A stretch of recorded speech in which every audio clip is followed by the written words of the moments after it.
अध्यात्म विज्ञान कोई धर्म या संप्रदाय नहीं है, ये स्पिरिचुअल साइंस है जो कुदरत के कानून पर आधारित है।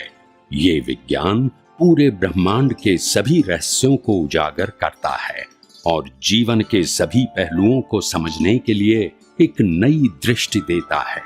इसी को आर्ट ऑफ विजन कहते हैं, दुनिया को देखने की एक नई दृष्टि, जो अध्यात्म विज्ञानी परम पूज्य स्वामी श्री कमलेशानंद जी के निर्देशन में सनातन सत्य का अनुसंधान कर हमारे जीवन को प्रकाशित करे। जय सच्चिदानंद। વર્લ્ડ ઉત્પન્ન થયું છે ઇટ સેલ્ફ, અને આ વર્લ્ડમાં માણસને પઝલ પણ ઇટ સેલ્ફ થાય છે. વર્લ્ડને પઝલ નથી, માણસને પઝલ છે. કારણ world is the puzzle it self, એટલે માણસને આ દુનિયા સમજાતી એ પઝલ છે. ને આપણે સમજાય કે દુનિયા એટલે કુદરત, કુદરતી કાનૂન અને કુદરતી. એ દુનિયાને ના સમજાય ને એટલે લોકોએ કહ્યું કે ભગવાન, દુનિયા કોણ બનાવી, કોણ ચલાવે છે, પછી સમજવાનું ના થયું. એટલે આ જ કોયડો હતો. શું હતો? સમજાય છે? હવે પઝલ ને બે શબ્દોમાં ઉત્પત્તિ પણ ઇટ સેલ્ફ છે. શું છે? આ દુનિયા સ્વયંભૂ છે, કોઈએ બનાવ્યું ફેલાયો. પણ માણસને પઝલ એટલા માટે ઉત્પન્ન થાય છે કે આ દુનિયા કઈ રીતે બની ને કઈ રીતે ચાલે છે ખબર પડતી એ પઝલ છે. એટલે એકબીજા ઉપર બ્લેમ અને ક્લેમ કરે છે. વર્લ્ડ ઇઝ ધી સાયન્સ, એટલે જેને આ સાયન્સ સમજાઈ ગયું એના બધા પઝલ ડિઝોલ્વ થઈ ગયા. ના સમજાયું તો ફર્યા જ કરવાનું, બીજો કોઈ ઓપ્શન છે? નિવેડો ના આવે તો શું કરીએ? સમજાય નહીં તો શું કરીએ? જ્ઞાની પુરુષ દાદા ભગવાને વ્યવસ્થિત શક્તિનું ખૂબ સુંદર જ્ઞાન આપ્યું, પણ સમજાયું કેટલા ને? જ્ઞાન તો સાચું આપ્યું, પણ સમજાવવું જોઈએ. સમજાય છે? કાનૂન અને ક્લિયર. આમાં થયું શું કે વ્યવસ્થિત શક્તિ એ જ્ઞાની પુરુષનો અનુભવ ખરો, એ 100%, પણ એમને વ્યવસ્થિત શક્તિનો જે અનુભવ થયો એના માટે એમને પોતે જવાબ આપ્યો કે મને 10 લાખ વર્ષે ખબર પડી કે આને વ્યવસ્થિત કહેવાય. કેટલા વર્ષે? 10 લાખ. અને એ પહેલા સતયુગમાં ઋષભદેવ ભગવાનથી બધા તીર્થંકરો વખતે પણ હતા, તો પણ સમજાયું ના. આપણે વગર તીર્થંકરે 1 કલાકમાં સમજી લેવું છે, ના સમજાયું. લાવ છે સાહેબ, શું કરે? માને એને શું કરે?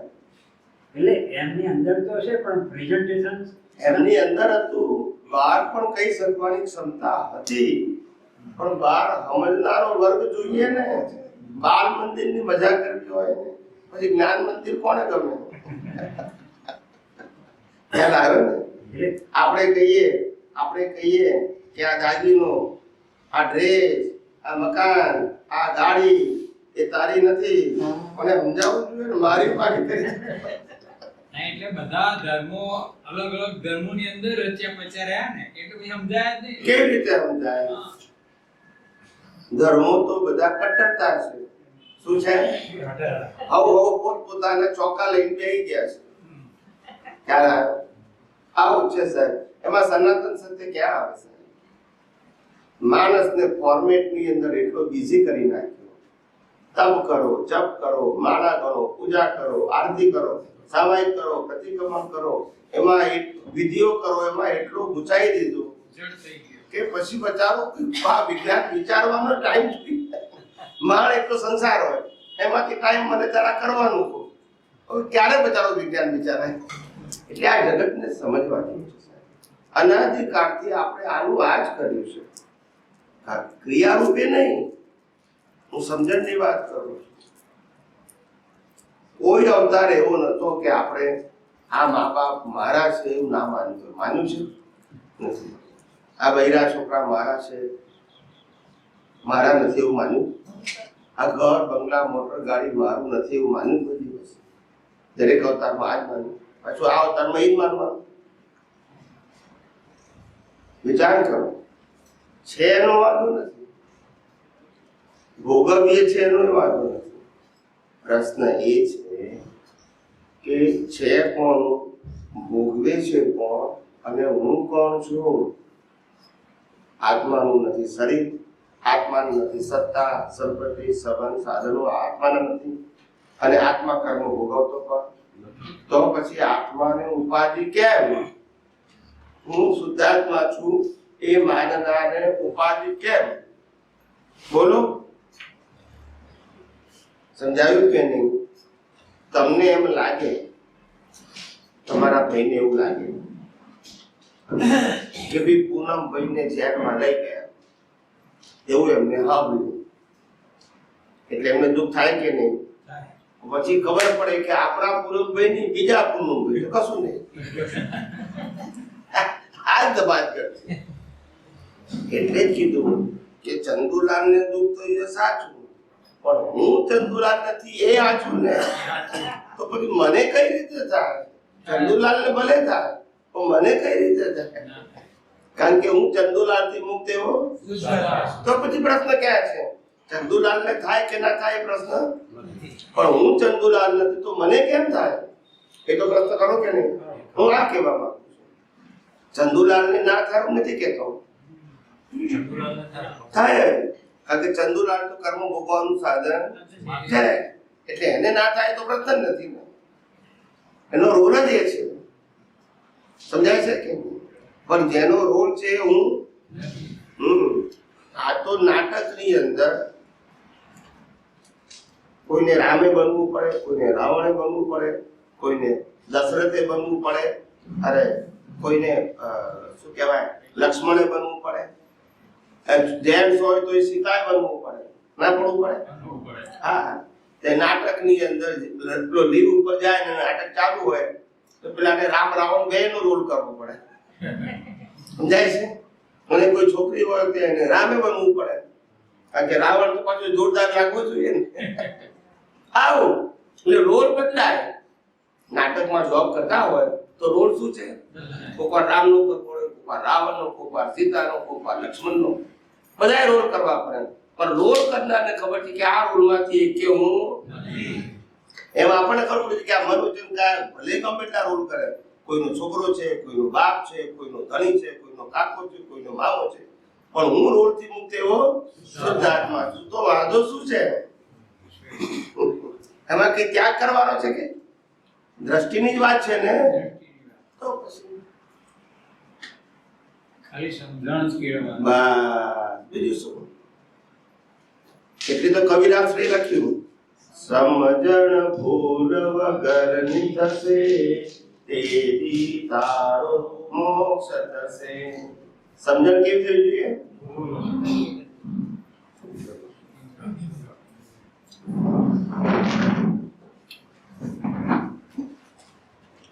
જવા એટલે સમજણ ભૂલ વગરની, મન વચન કાયાનું વર્તન ભૂલ વગરનું નહીં, સમજણ. આખું જગત અને જગતના તમામ ધર્મગુરુઓ પ્રકૃતિને સુધારવા ફરે છે. કોણે? જ્ઞાની કે છે પ્રકૃતિ ના ફરે, સમજણ ફરે. શું ફરે? દ્રશ્ય ના બદલાય, દ્રષ્ટિ બદલાય. દ્રશ્ય બદલાય, દ્રષ્ટિ બદલી શકાય, દ્રશ્ય બદલાય ના બદલાય. જે મારામારી કરતા હોય તો એક ગુનેગાર એક નિર્દોષ એવું પણ જોઈ શકીએ, અથવા બેયને કુદરતી રચના પણ જોઈ શકીએ. એ દ્રષ્ટિનો પ્રશ્ન છે કે અવસ્થાનો પ્રશ્ન છે. અવસ્થા તો એ જ રહેવાની, મારી દ્રષ્ટિ હું બદલી શકું, અવસ્થા માત્ર એમાં આપણે શું કરી શકીએ? પણ અવસ્થા જોવાની દ્રષ્ટિને બદલી શકીએ. જે દ્રષ્ટિથી રાગદ્વેષ થતા હોય, કસાય થતા હોય, એ દ્રષ્ટિ બદલી શકીએ, પણ અવસ્થા ના બદલી શકીએ. એ વાક્ય છે ને જ્ઞાન અવસ્થા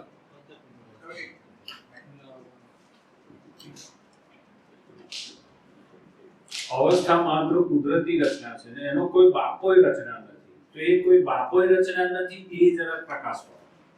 કોઈ બાપો રચના નથી મતલબ આ અવસ્થાનું બનાવનારું કોઈ છે નહીં. એટલે સ્વયંભૂ જે કે છે આ નથી ને સામેવાળો નથી, બે કુદરતી રચના. શું કીધું? ના એટલે એ પછી પેલો પ્રોગ્રામિંગ નો પ્રશ્ન એ કોટા થઈ ગયો. એ જ પ્રોગ્રામિંગ છે. આ બે ના મન વચન કાયા પ્રોગ્રામિંગ થી ચાલે છે. એમાં કોઈની પાસે સ્વતંત્રતા બે ને અથડાવવાનું એ નક્કી જ છે, બોલતા નથી. કોઈ પણ બુદ્ધિશાળી માણસ હોય, કોઈ પણ બુદ્ધિશાળી માણસ હોય, કોઈ પણ બુદ્ધિશાળી માણસ કદાચ ભણેલો ઓછો હોય પણ સમજણ તો હોય ને, ભણતરની પણ ગણતર તો હોય ને. હવે એ માણસ સમજપૂર્વક આવી જવાબદારી લે કે 7 ફેરા ફરો ને 70 વર્ષની જવાબદારી લે, પણ ફરજિયાતમાં શું થાય? જો બુદ્ધિ હે કઈ લેવાનું એટલે પણ ફરજિયાત છે એટલે કરે શું? ઓપ્શન રામકૃષ્ણ મહાવીર બધાય ફસાય કારણ કે ફરજિયાત છે. પસંદગી હોય તો બરાબર, પસંદગી છે મન વચન કાયાની અવસ્થા માત્ર તમારી પાસે પસંદગી ક્યાં છે? એનો કોઈ બાપોય રચના નથી. એટલે આ સંજોગો જે બને છે ગમતા કે ના ગમતા એનો બનાવદાર નથી, માટે કોઈને કરતા ને ગુનેગાર ના જોવો એમ. એ હર્ટ કરી જાય. દાદાએ કેટલું સોલ્વ, કોઈ બાપોય રચના નથી તો પછી આપણી તો વસ્તુ સ્થિતિ જ ના રહે. એટલે તમે પછી આવું બોલો કે કોઈ બાપ નથી, તો કે એનો બાપ નહીં તો કોકનો બાપ તો હશે.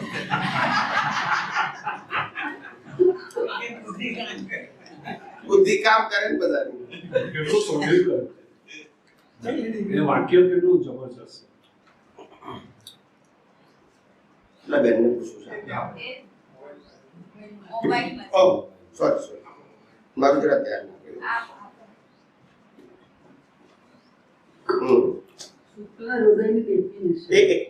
આ દાદા ભગવાનનું સૂત્ર છે. સાચું સમજવા પુણ્ય જોઈએ, સાચું સમજવા પુણ્ય જોઈએ અને શુક્લ હૃદય હોવું જોઈએ. કેવું હૃદય? જ્ઞાનીઓની ભાષા સમજવા માટે શુક્લ હૃદય જોઈએ, એ સિવાય સમજાય નહીં. શુક્લ એટલે આત્માલક્ષી, કૃષ્ણ એટલે સંસારલક્ષી. શુક્લ પક્ષ અને કૃષ્ણ પક્ષ. કૃષ્ણ એટલે સંસાર, શુક્લ એટલે આત્મા. શુક્લ પક્ષ કોને કહેવાય ખબર છે? શુક્લ પક્ષ. શુક્લ એટલે અજવાળું અને કૃષ્ણ પક્ષ એટલે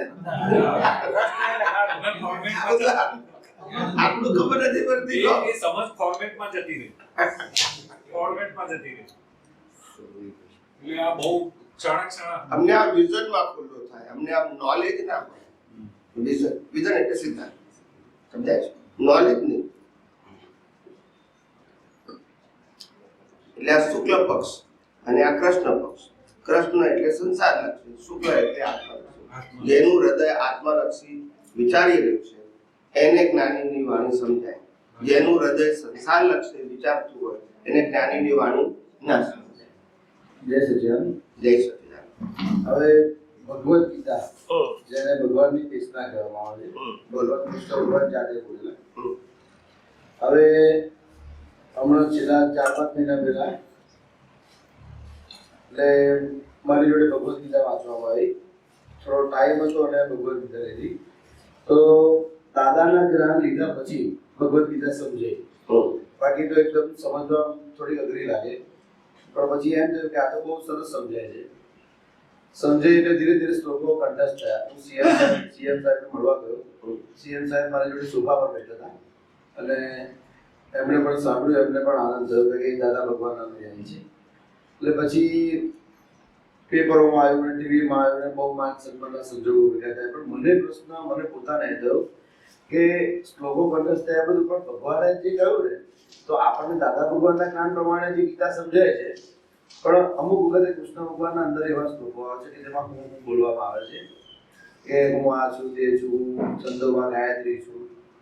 તો એમાં જે ભગવાન શું કહેવા માંગે છે એ મારે થોડું તમારી જોડે ક્લિયર કરવું હતું એટલા માટે. કે જાણવા બીજે વાંચવા નથી મળ્યું.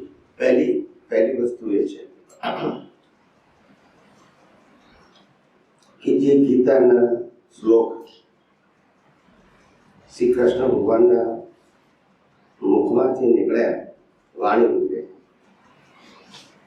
એ અર્જુનના પ્રશ્નના સમાધાન રૂપે હતા.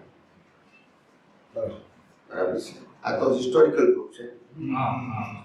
બે વ્યક્તિનો સંવાદ, એક વ્યક્તિ પ્રશ્ન કરનાર અને બીજો જવાબ આપનાર. એટલે પ્રશ્ન બે વ્યક્તિ વચ્ચેનો સંવાદ છે. એ બે વ્યક્તિ વચ્ચેના સંવાદની અંદર એને કઈ રીતે સમાધાન થાય એ જવાબ આપનારની ફરજ થઈ પડે. દુનિયાને કઈ રીતે સમજાશે એ વખતે લક્ષ હોય એમને તેને સમજાવવાનું હતું. યસ કે નો મહાભારત. મેઇન વસ્તુ છે.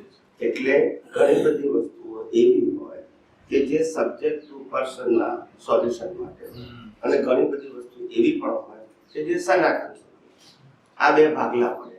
જેમ દાદા ભગવાનની આપતવાણી વાંચો તો 95% વાતો રિલેટિવ સત્ય છે અને 5% સનાતન સત્ય છે. ખ્યાલ આવી ગયો? હવે રિલેટિવ સત્યને બધે લગાવવા જાઓ તો લાગે પણ ખોટી કહેવાય. એને કીધું છે એના માટે સમજાય છે કે આ બધું સમજણ નથી પડતી આપણને. દાદા ભગવાને પોતે છેલ્લા વર્ષમાં 87માં ચોખ્ખું કીધું વાળની ટોચ જેટલું પણ સાયન્સ બહાર નથી પડ્યું. એનાથી તમને ના સમજાય. ના એમને કીધું છે, બીજા કોઈ કીધું એટલે ટીકા કરી કહેવાય. એમને પોતે કેમ કીધું હશે? પોતાની વાણી માટે પોતે કેમ કીધું હશે? ગપ્પુ માર્યું હશે કે સાચું કીધું હશે? તો પછી હવે 1% વિજ્ઞાન વાળની ટોચ જેટલું બહાર નથી પડ્યું ત્યાંથી આપણને ના સમજ પડે કે એમાંથી આપણને કેટલું વિજ્ઞાન મળશે. હા, વ્યવહારની વાતો, માર્ગદર્શન બધું મળશે, પણ વિજ્ઞાન તો નીકળ્યું જ નથી તો તમને કઈ રીતે મળશે? એમાં એમનો ક્યાં વાક છે? પૂછનાર નથી, જવાબ બી ક્યાંથી નીકળે? આજે રામની ગીતા નીકળી તો શું જ્ઞાની નતા? પણ પૂછનાર ના હોય તો કરે હું? પ્રશ્ન એમની કેપેસિટીનો નથી, પ્રશ્ન સંજોગનો છે. યસ કે નો? મહાભારતમાં યુદ્ધ વખતે પેલા એ પ્રશ્ન પૂછ્યો જવાબ દીધો. આખી લાઈફમાં પછી કોઈ નીકળ્યું તેનું જ્ઞાન નતું. એવું આ સંજોગ છે ને, કુદરતી રચના પુરવાર એ કુદરતી રચના એટલા માટે હું કહું છું. એટલે આમાં કૃષ્ણ ભગવાનની કેપેસિટી કે રામની કેપેસિટી કે દાદા ભગવાનની કેપેસિટીનો પ્રશ્ન નથી, સંજોગાધીન. કેવું છે? સમજાય છે? સંજોગાધીન. મન વચન કાયની અવસ્થા માત્ર કુદરતી રચના છે. સ્થૂળ સંયોગો, સૂક્ષ્મ સંયોગો, વાણીના સંયોગો પર છે અને એમાં આપણે શું કરી શકીએ? એટલે એમણે જે કંઈ પણ ગીતાની વાત કરી છે એમાં તત્વજ્ઞાન પણ છે અને વ્યવહાર સત્ય પણ બંને છે. આપણને સમજતા આવડવું જોઈએ કે વ્યવહાર સત્ય બધા માટે ના હોય અને તત્વજ્ઞાન બધા માટે છે. એ લાઈન ઓફ ડિમાર્કેશન નક્કી કરતા આવડવું. એટલે આ તો શું છે કે જે અમુક શ્લોકો જે છે ને એ મોટા ભાગના દાદાના વિજ્ઞાનને એવું ટચ થાય એટલે મને એવું થતું હતું કે ઘણું બધું થોડુંક આ સમજવું હતું. દાખલા તરીકે ન કર્તૃત્વમ ન કર્માણી લોગસ્ય સુધીતા પ્રભુ, એ જે બધું આવે છે કે સ્વભાવ વસ્તુ પ્રવર્ત થાય ત્યાં આપણી વ્યવસ્થિત શક્તિ લાગી જાય. પછી સર્વ ધર્માને પરિત્યજ્ય મામેકમ શરણમ વ્રજ, એટલે એ બધું લખાવ. પણ અમુકમાં જે આવે ને તે બધા એમ છે કે સાલું ભગવાન છે આ ભાષા બોલે છે એટલે મને તો ક્લિયર છે કે આ ભગવાન જ બોલે છે ને એ વિજ્ઞાન પ્રમાણે નહીં જશે, પણ મને ટચ નથી થતું, મેચ નથી કે આ શું હશે એટલે મેં ક્લિયર નથી લેવાનું. એટલે આપણે કીધું એમ કે પહેલી વસ્તુ એ કે ભગવાનને ભાષા હોય અને જે ભાષા બોલે એ ભગવાન ના હોય. ભાષા માત્ર રિલેટિવ સત્ય હોય. કેવી હોય? પ્રકૃતિનો ગુણ છે. કોનો ગુણ છે? ચેતનનો ગુણ નથી. પણ ભાષાના પ્રકાર બે હોય. એક સંસાર વધારવામાં સહાયક થાય અને બીજી ભાષા સંસાર સમાપ્ત કરવામાં સહાયક. ભાષા પોતે રિલેટિવ છે પણ એના આશય બંને તરફ હોઈ શકે. રિલેટિવ નો મતલબ વિનાશી. ભાષા કેવી છે? મહાવીર બોલે તો હે વિનાશી, કૃષ્ણ બોલે તો હે વિનાશી. ખ્યાલ આવ્યો? પણ એના આશય બંને કેવા છે? ક્યાં તો સંસાર પણ લઈ શકે અને મોક્ષ. આશય જુદા હોઈ શકે. ભાષા તો રિલેટિવ સત્ય હોય. શું છે? આ બધું સમજવું પડે. બધું આપણે બોલીએ ખરા, પણ જ્યારે સિદ્ધાંત સમજવા બેસીએ તો પછી આવું બધું ચાલે. વ્યવહારમાં બધું ચાલે, વ્યવહારમાં બધું ચાલે, કારણ કે સામાન્ય વ્યક્તિને ખબર પડે, સિદ્ધાંતમાં ના ચાલે. મન વચન કાયાની અવસ્થા માત્ર કુદરતી રચના છે, તો પછી વાણીને આપણે આત્માનો સ્વભાવ કઈ રીતે કહેવાય? બોલે ભગવાન એમ છે. પણ દુનિયા એમ જ ચાલે. આપણે સમજી લેવાનું ભાઈ, વિજ્ઞાનમાં યથાર્થ સમજી લેવાનું, વ્યવહાર તો ચાલ્યા જ કરવાનું છે. આપણું કામ વ્યવહારને નિષેધ કરવાનો નથી, વ્યવહારને ખોટું કહેવાનું નથી, પણ વ્યવહાર આપણી દ્રષ્ટિના પુરુષાર્થના હિસાબ રૂપે હોવો જોઈએ નહીં. ઉદય ભલે હોય, પુરુષાર્થ રૂપે તો અજ્ઞાન જશે, નહીતર જશે નહીં.